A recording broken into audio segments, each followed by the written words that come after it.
ఈనాడు క్రీస్తు ప్రభు తండ్రి మనం ఏ విధంగానైతే ఐక్యమై ఉన్నామో వీరందరినీ కూడా ఐక్యమత్యంగా ఉంచండి అని చెప్పేసి అంటూ ఉన్నాం. ఐక్యమత్యమే మహాబలము అని పెద్దలు చెప్పడాన్ని మనం వింటూ ఉన్నాం. కానీ మనం ప్రపంచంలో చూసినట్లయితే మతం పేరు మీద, కులం పేరు మీద, ప్రాంతం పేరు మీద, భాష పేరు మీద, కలరు పేరు మీద మనం విడిపోయి జీవించటాన్ని చూస్తూ ఉన్నాం. ఎక్కడ ఉంది ఐకమత్యం? ఏ విషయాల్లో ఐకమత్యం మనకు కనిపిస్తూ ఉన్నది? చెడు విషయాలలో ఐకమత్యం కనిపిస్తూ ఉన్నదా? మంచి విషయాలలో మనకి ఐకమత్యం కనిపిస్తూ ఉన్నదా? ఆఖరికి కుటుంబాల్లో కూడా ఆ ఐకమత్యం అనేటటువంటిది సన్నగిల్లిపోవడాన్ని చూస్తూ ఉన్నాం.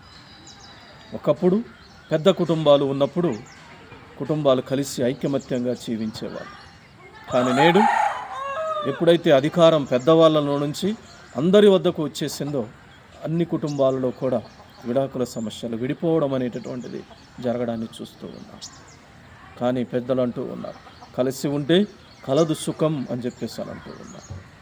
క్రీస్తు ప్రభు ఎప్పుడు కూడా తండ్రి అయినటువంటి దేవునితోని, పరిశుద్ధాత్మ సర్వేశ్వరునితోని ఐక్యమై ఉండడాన్ని చూస్తూ ఉన్నాం.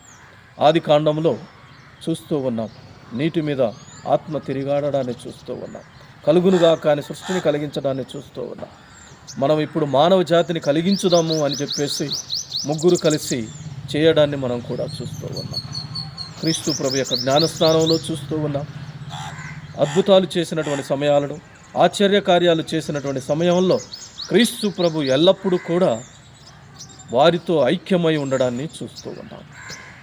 ఒక్కసారి మనం ఆలోచన చేద్దాం. మరి మనం మన జీవితంలో ఐకమత్యంగా జీవిస్తూ ఉన్నామా? విడబోయి జీవిస్తూ ఉన్నామా? విడగొట్టి జీవిస్తూ ఉన్నామా?